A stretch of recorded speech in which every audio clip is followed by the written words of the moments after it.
Hello, everyone. Thank you for tuning into the Federalist Files. We're going to be going over Federalist number 27. It is titled "The Same Subject Continued: The Idea of Restraining the Legislative Authority in Regard to the Common Defense Considered," written by Alexander Hamilton. It was released on December 25th, 1787, so Christmas. And the topics include Constitution will provide law and order, as well as Constitution will be the supreme law of the land. And another topic as well is people are going to feel the way towards the government in proportionality to whether it is a good or a bad administration. That's another kind of like subtle thing that he hints at here in this one. So Hamilton opens this paper by addressing the assertion that the Constitution will be reliant on military force in order to implement its laws. Pretty much the dissenters at this time, they were saying that the Constitution to implement or to enforce its own laws, they're going to need military force.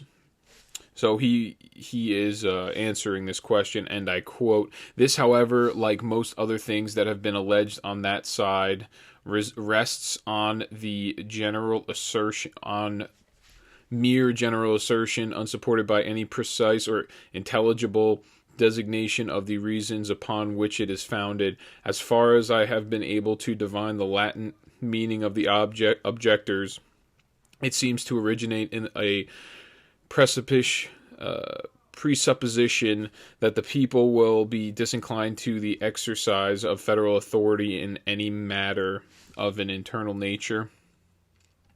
Pretty much meaning, what he's saying here is people that anything that's internal nature, meaning within the state, people will be disinclined to want the federal authority to get involved in state affairs, in state matters.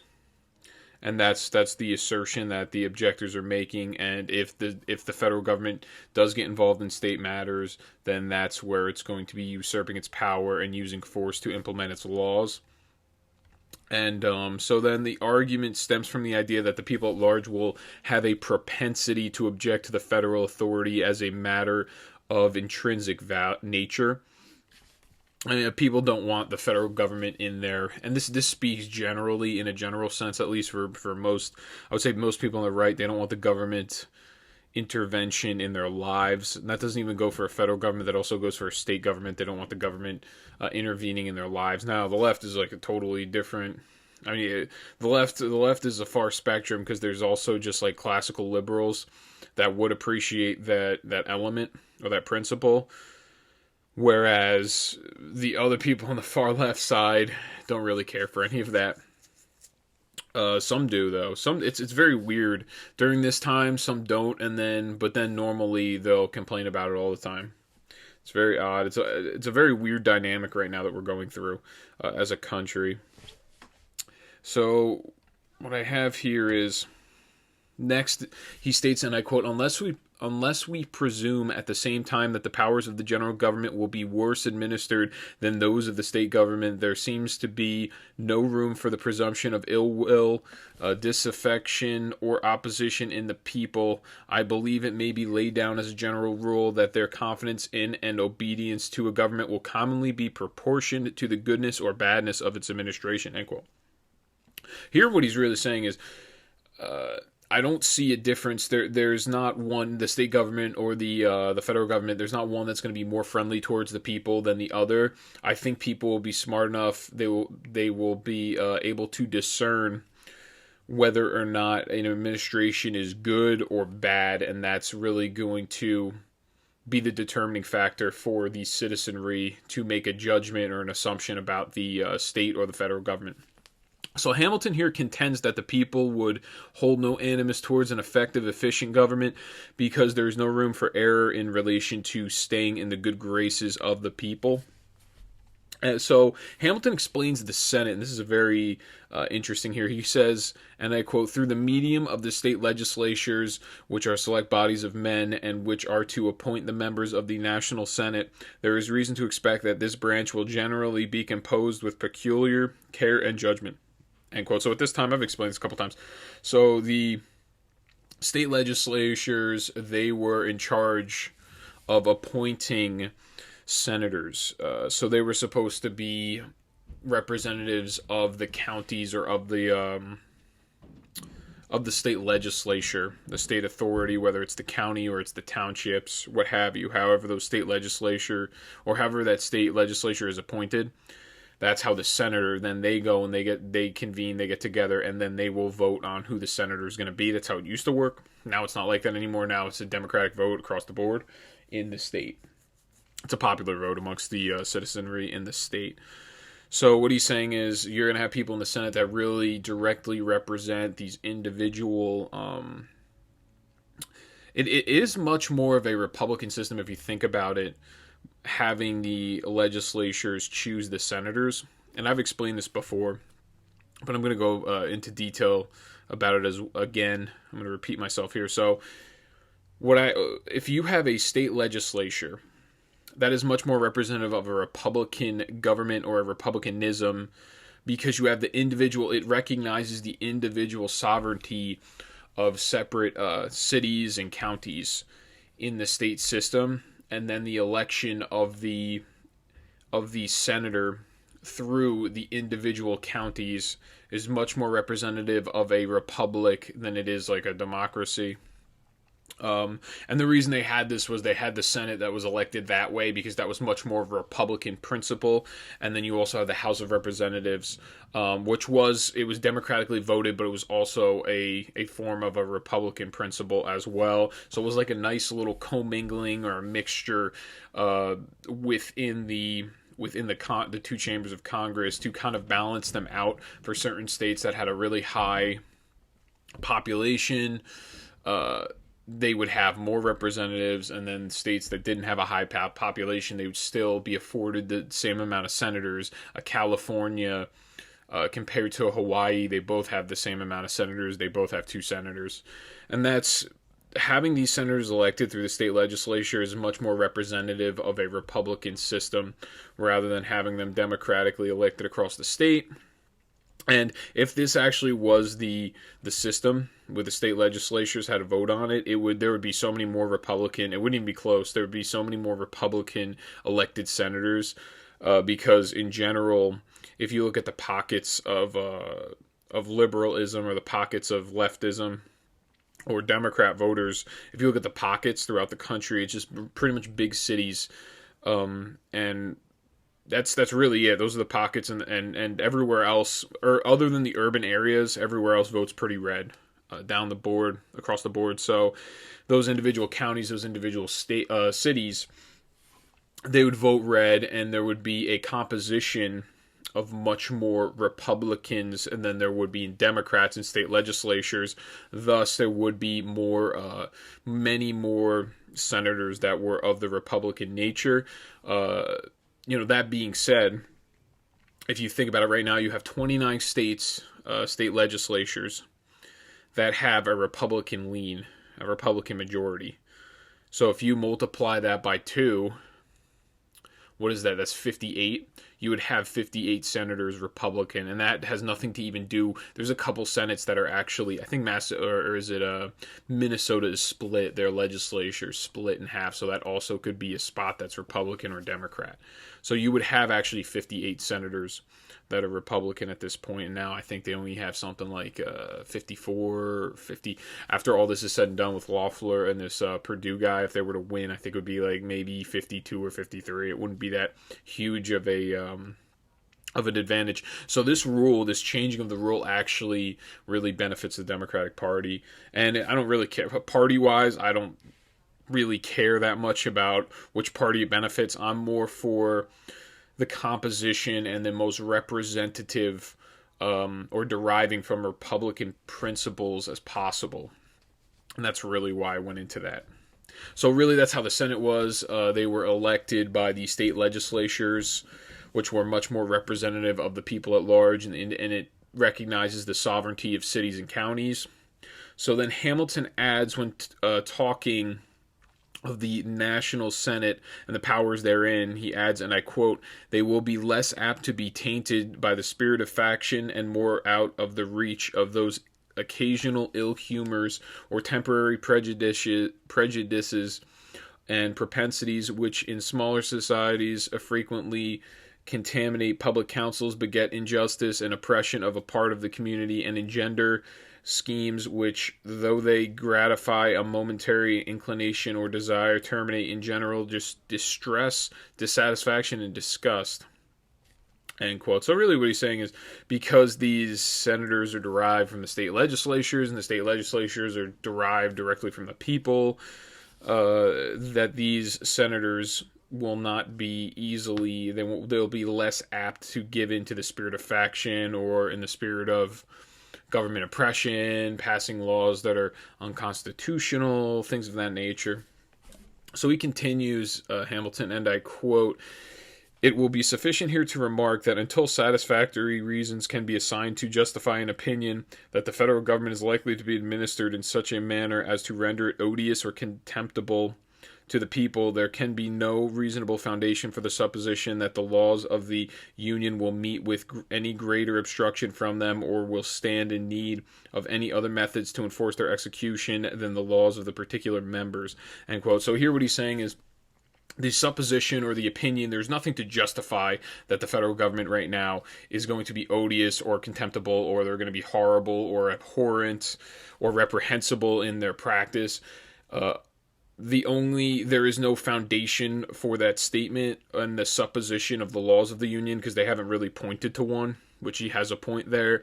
And he says the only methods that are going to need to be followed to execute what the federal government needs to do is already in the law of the Constitution, and we're not going to have to supersede that Constitution because it's well written, it's well constructed. Then Hamilton goes on to represent the new proposed Constitution as one that will establish law and order. He states, and I quote, "The hope of impunity is a strong incitement to sedition. The dread of punishment a proportionably strong discouragement to it. Will not the government of the Union, which, if possessed of a due degree of power, can call to its aid the collective resources of the whole Confederacy, be more likely to repress the former sentiment and to inspire the latter than that of a single state, which can only command the resources within itself?" End quote. So here what he's saying is the federal government's going to be much better at taking down. Well, he's saying the hope of impunity. This actually kind of relates to today in the riots that we saw over the last couple months. So the hope of impunity, meaning you are really immune. You are immune from getting in having any ramifications or getting in any type of legal trouble. The hope of the immunity is a strong incitement to sedition. Sedition meaning violent acts, plundering, attacking, looting, for example, is considered some sort of form of a sedition. Sedition is more for calling for acts of violence. Now, the dread of punishment, a proportionably strong discouragement to it. So having the idea of even having punishment, a law enforcement, a law and order type system, strongly deters people or discourages them from committing crime, which all makes sense. There's nothing really genius about that. That was something that the broken windows theories that went on in New York during Mayor Giuliani, when they actually started arresting people for committing even some of the smallest, like public urination, they started arresting people. And the way this worked was the person that was jumping the turnstile at the train station, or the person that was publicly urinating in New York was also the same person later in the night that was committing robberies and burglaries or assaults or murders. It was the same person. So once they locked those individuals up very quickly and got them pressed with charges, then everything kind of went away. It was almost like New York City changed overnight. So that's really what he's alluding to here, Hamilton. And what he's saying is a Confederacy will be unable to enforce these laws because they only have the revenue or the taxation. Their treasury is infinitesimally smaller than a federal government revenue or a treasury would be composed. They would have much more funds and the resources, not only the funds but also the men. the amount of people to quell the insurrection. So Hamilton finds that the national government is better suited to enforce the laws of the Constitution rather than each individual state. He believes that the power of the Union can quell any factional insurrection, whereas a state government will have troubles doing so. So then he asserts, and I quote, "A turbulent faction in a state may easily suppose itself able to contend with the friends of the government in that state, but it can hardly be so infatuated as to imagine itself a match for the combined efforts of the Union. If this reflection be just, there is less danger of resistance from irregular combinations of individuals to the authority of the Confederacy than that of a single member." End quote.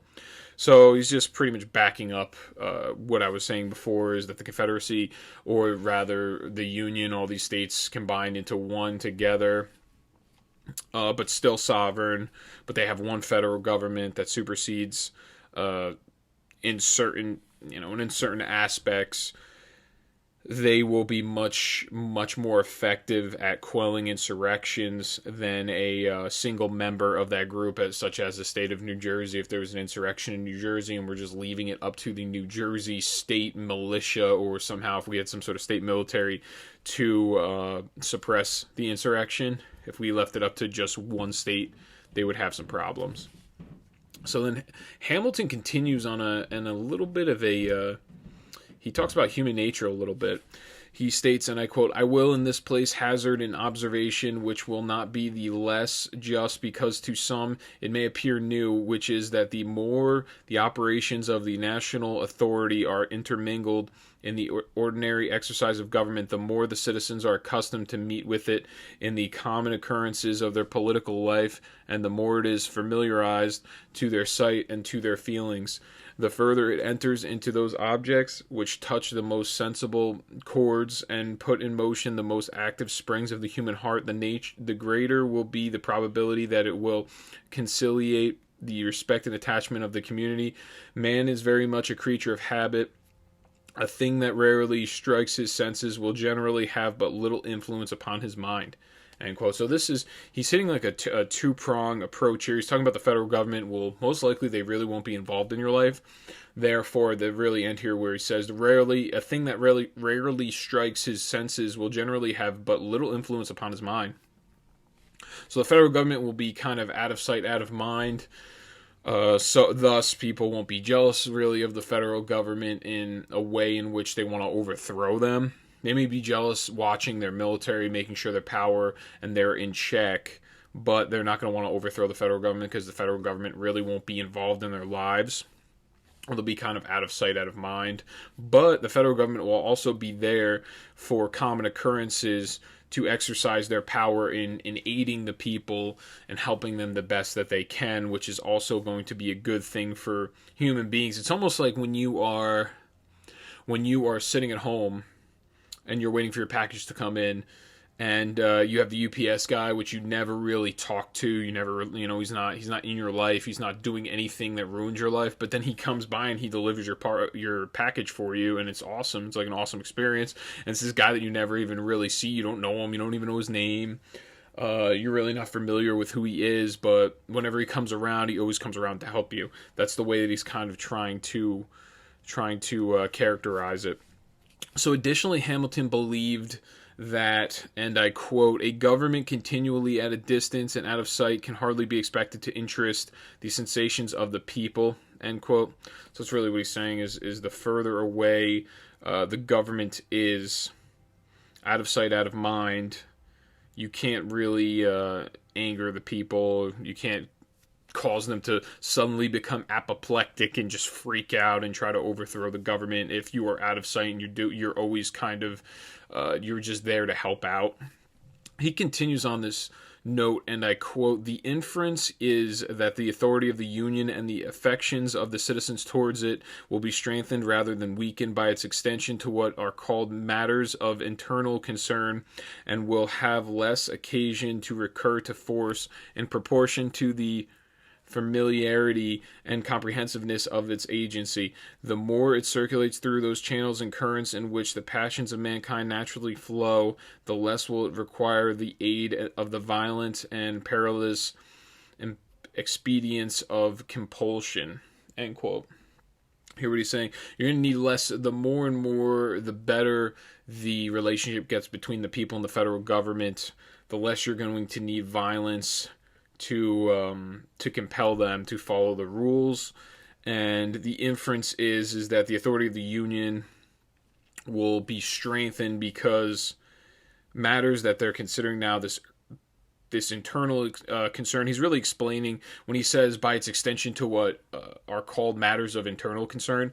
What he's alluding to is that now the federal government under the proposed constitution will reach out to the people themselves. The people are now the objects of the federal power rather than before in the Articles of Confederation, which we've explained before.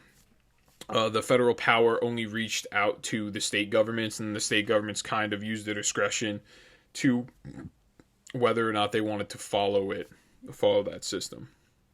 It's really what he's saying there. So by extending, because everything that the way that the federal government was really set up years ago, it really afforded a lot of rights to the people themselves, and it did not give the government a lot of power to really intervene on individual liberties and individual rights. It actually, moreover, guaranteed those rights to citizenry through the Bill of Rights and through other articles as well that alluded to militias and stuff like that. Now the way that it works now, the federal government can really get involved in your life in certain ways, certain aspects.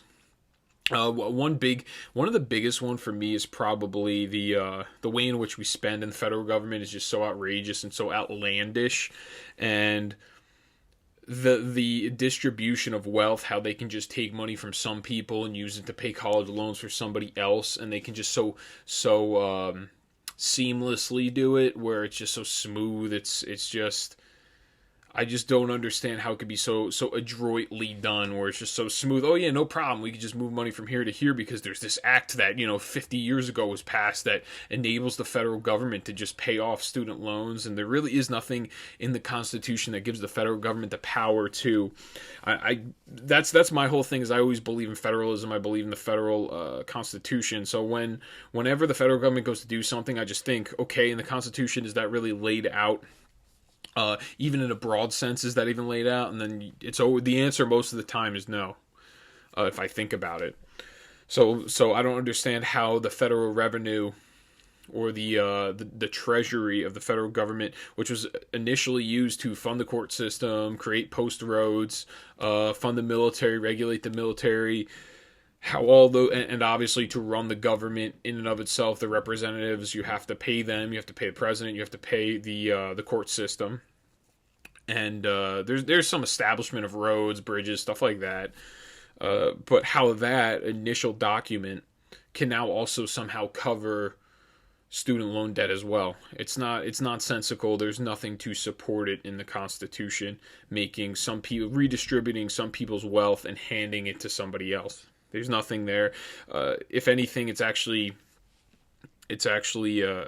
counter to that, where property is supposed to be protected by the government, and you shouldn't be just confiscating one person's property and giving it to another, because that's really what happens in our government structure right now. That is what is currently going on. I know a lot of people, I don't know if anyone that listens to this podcast would disagree with me. I'm sure there's a lot of people that are my age that I went to, whether I went to school with them or I'm acquainted with them in past endeavors or past experiences. They would definitely disagree with me, but it just does not make sense laid out in the Constitution. There's no viable part of the Constitution where you can support taking money and redistributing it to other people. There's just nothing there. There's nothing that supports the action of it, which is why some people have libertarian leanings, and they believe that would be, I guess, a libertarian view. Maybe, I don't know. A lot of my views, it seems like they are derived from the Constitution, as well as the most actual equality per each person. We should not be taking money from someone else and then handing it over to somebody. It just doesn't. There's nothing equal about that system. And the government when the government does stuff like that, they can never make any system equal, but they act like they can. It's just not, it always ends where someone's always going to get screwed. That's how it always works. Because there's too many people. When you're overseeing 330 million people, you can't guarantee every single person is going to be successful through government means, because then you would have a giant welfare state and it would just not work out. You would have a bunch of people that just sat on the welfare state. So then he continues, let's see. Okay, so the inference Hamilton is drawing is that the people will be more amiable or more friendly toward a government that is out of sight and out of mind, which in turn will mitigate the use of force from the military to enforce laws. Now, Hamilton contends that the use of force is more likely to come under the current system, where it is evident that the Articles of Confederation does not give the government the power to enforce laws.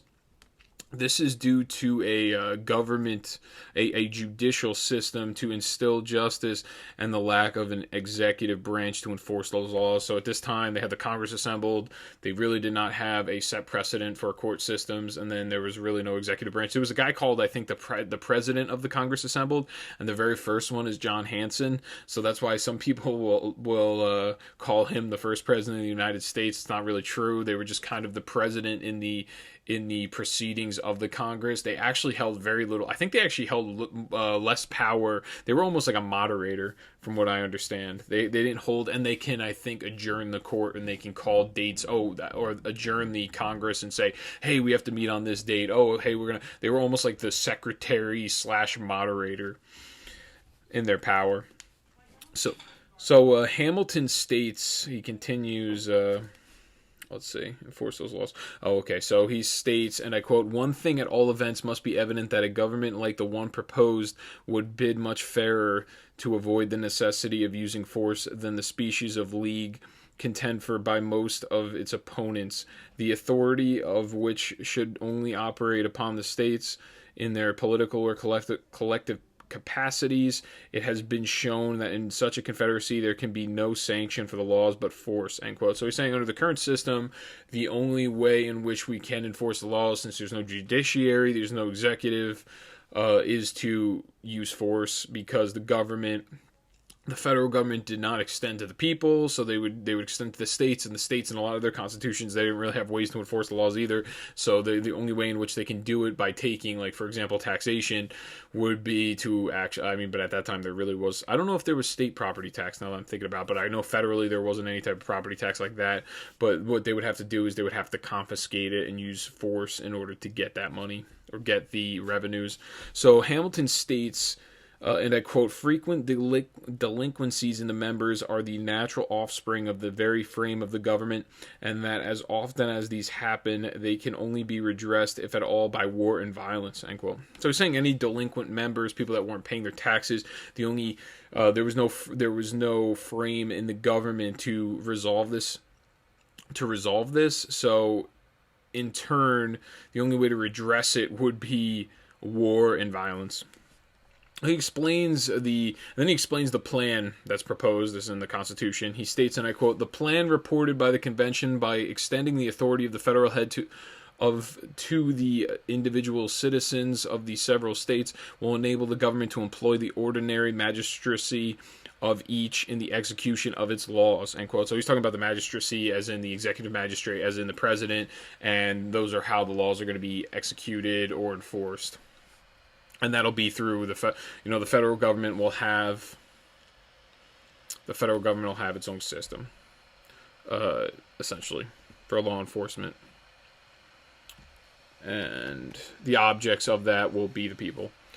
So then next he states, and I quote, "It is easy to perceive that this will tend to destroy in the common apprehension all distinction between the sources from which they might proceed, and will give the federal government the same advantage for securing a due obedience to its authority which is enjoyed by the government of each state, in addition to the influence on public opinion which will result from the important consideration of its having power to call to its assistance and support the resources of the whole Union," end quote. Now what he's saying here is, will give the federal government the same advantage for securing a due obedience. So the federal government will also have some sort of obedience to it because of its power of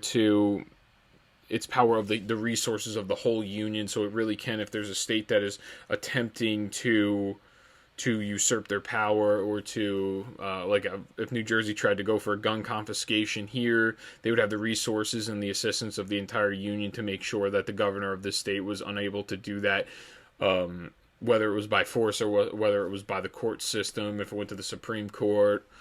I mean, I don't really know if there has. I think there's one instance. I just can't remember it. No, I don't know if there's ever been an instance where a state governor or just a state legislature, governor, state government in general tried to usurp their power and the federal government had to get involved in it. I mean, the whole shall not infringe part, Second Amendment wise, you can definitely make an argument that there has been an infringement of Second Amendments, but the Supreme Court has not really ruled in much of any favor for people that are gun owners. They have ruled much more in favor of gun control. So Hamilton announces that the Constitution shall be and I quote, the supreme law of the land, to the observance of which all officers, legislative, executive, and judicial in each state will be bound by the sanctity of an oath. Thus, the legislatures, courts, and magistrates of the respective members will be incorporated into the operations of the national government as far as its just and constitutional authority ends. End quote. So this is, everybody's going to have to take an oath whether you're in the legislative, executive, or the judicial branch. All officers that are in observance of the Constitution. It's also going to be considered the supreme law of the land. So, and then it says as far as its just and constitutional authority ends. So whatever's in that federal Constitution, whatever precedent is laid out there, that now is the very few powers that are given to the federal government. That is the supreme law of the land that supersedes the state government. So if you have federal government coming in, we have the establishment, we have the, let's say the First Amendment, we have freedom of speech, freedom of press, what have you, freedom of religion, freedom to assemble, freedom to protest and petition your government. You have all those freedoms there, and if there's a state governor that is trying to usurp their power, then it is the job of our federal government to step in and make sure that those rights are afforded to the citizenry, and that is only things that are constitutionally for constitutional authority. Now, I don't really, if there's some sort of state provision that has nothing to do with the federal Constitution, then that state provision usually, as long as it's within the scope of the state constitution, should be able to pass through without any type of federal superseding or federal interceding with it or intervention of it. The very end of this statement represents the authority of our national government as only having the power that is stated in the Constitution. If said power extends past what is written in the Constitution, it is an infraction of the Constitution and an illegal use of that power, and that's by our federal government. And then if there's something that is in violation of that federal Constitution that goes on in our state government, such as the voting situations in Pennsylvania, how they just extend the election day an extra 3 days, and then in the entire country no one else is extending the election day, and that's something that's laid out in the Constitution, and that is a direct violation of the federal Constitution. Those votes should all be thrown out by judicial discretion. That should have all been done. Did not happen. That's the best. The best is what I hear online is you hear in general, the Supreme Court didn't take up the case, so then I guess they don't have any type of constitutional authority. Like, you just make things up. Like, you've never even read. Why don't you just read the Constitution, then you will understand that the judicial branch or the Supreme Court is a bunch of spineless cowards, because that's what you would realize if you actually knew what the Constitution said. So this statement to end the paper is very significant in terms of individual and state rights, as well as outlining the imperfections of the Articles of Confederation, which didn't enshrine a clear, concise role of federal government. So what I have here is I have one more statement. It's the very last paragraph. It's a little bit confusing at the end, but I think I know what he's getting at. And it states, and I quote, "Any man who will pursue by his own reflections the consequences of this situation will perceive that there is a good ground to calculate upon a regular and peaceable execution of the laws of the Union, if its powers are administered with a common share of prudence. If we will arbitrarily suppose the contrary, we may deduce any inferences we please from the supposition, for it is certainly possible by and injudicious exercise of the authorities of the best government that ever was or ever can be instituted to provoke and precipitate the people into the wildest excesses. But though the adversaries of the proposed constitution should presume that the national rulers would be insensible to the motives of public good or to the obligations of duty, I would still ask them how the interests of ambition or the views of encroachment can be promoted by such a conduct, end quote. So it's very long there. It's pretty deep. What he's saying is, under this proposed constitution, if you perceive, as long as the government is prudent, as long as they are regular, peaceable, they execute the laws of the union, as long as they follow the Constitution, there really should be no issues. But if you suppose the contrary, that they're not doing so, then we can now reason that any of these inferences of dereliction of their duty in the government, it is possible that the exercise injudiciously of their authority can go to the scope of anything. It can be a complete and utter nightmare mess for the people. It can be a giant human rights infractions straight across the board. And that's what he says. He says to provoke and precipitate the people into the wildest excesses, as in excesses, clarifying the point of how bad it could truly get. For the people of this country, for the private rights of the citizenry, if it is not so. So really what the objectors here are making, and it's a horrible argument, is, well, what happens if we get really, really bad people into the government? But if that's human nature in and of itself, if we're debating that we should get rid of this proposed constitution because human nature is flawed, then we will never find a governing document that is sufficient or found as effective enough by that standard, because we're all human, unless if we somehow were to spontaneously transform into a different life form that was not human and was not flawed like the way that in which we are, then I guess we can finish and change the Constitution to something else, or we can amend it and change the composition of it. But as long as human beings are flawed, as long as the way they are, there's going to be individuals that try to overthrow the system, or encroach upon the rights of citizens. And then he states the very end where he says, I would ask, what's the very end? He says, but though the adversaries of the proposed constitution should presume that the national rulers would be insensible to the motives of public good or to the obligations of duty, I would still ask them how the interests of ambition or the views of encroachment can be promoted by such a conduct. So what I think he's saying, that's where the part that's a little iffy, it's a little confusing. He's talking about good governance. So he's saying if we're presuming that what our adversaries say is true, that the national rulers are going to be insensible to the motives of the public good, their obligations to their duty, then I would ask them how their interests of ambition, the views of encroachment, can be promoted by such a subject, by such a conduct, meaning how did they get there? How are they still in power? And how have they not been voted out if that's the way in which they conduct themselves, if they don't really care about the public good, the obligations of the duty? So really he comes around full circle to the idea of self-government here, and he's saying, well, we have a very easy system to get rid of those individuals. If it's the president, we're going to go through with an impeachment. If it's somebody in the Supreme Court, we're going to go through with an impeachment. If it's someone in the legislature, especially if it's a House of Representatives, that's a quick 2 years. We're getting rid of them as soon as possible. I don't really know exactly the authority of getting rid of legislators. And also, I don't think there really is, other than if there's some sort of criminal charge. I don't really know if there is a way to get rid of legislators that way, other than getting rid of them through the means of democracy, through voting. So, but here's the thing: the House of Representatives are only there for 2 years, and their scope of power is so minuscule compared to a president or compared to a Supreme Court justice. And the same thing with the Senate; it is so small, the amount of power that they hold, that if we have someone that is derelict in their duty and they're only out there for self-aggrandizement and greed, they will quickly be disposed of. And even if we have to wait in the Senate, it's a 6-year term. Even if we have to wait that long, it's not going to matter, because it's 1 out of 100 of the senators. That bad apple by itself can't corrupt the entire system.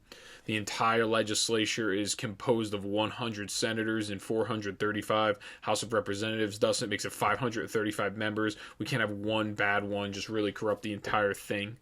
or else then if that's the claim we're going to make, if that is the argument that we're going to suppose, then the system is just, I mean, nothing's worth having. There's no system, there's no type of form of government that's worth having if 1 out of 535 people can corrupt the entire system. It's really, I think, what he's alluding to here. So that's going to conclude this paper.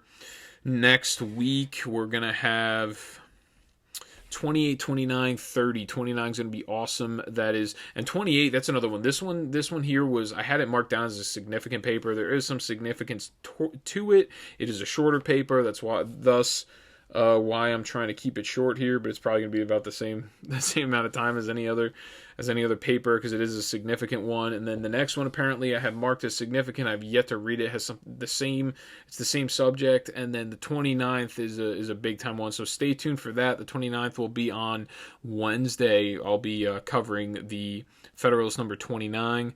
So everyone stay tuned for the weekend special. I'm sure I will be having it once the news comes out. And yeah, please like, share, subscribe. Let people know about the podcast. Let them know it's very educational in terms of the Federalist Paper podcast is very, very educational. It gives you a background on the core principles of our founding. And then all the current event videos I have, I think those seem to hit it off better with the viewers. I get many more views on those. It is much more interesting because it's prevalent to what's going on today. And yeah, just let people know about the podcast. Drop the mic as in my name, Mike Oldamato. Let them know about the podcast. And that is really it. I greatly appreciate everyone for tuning in. I will see everyone this weekend. Thank you.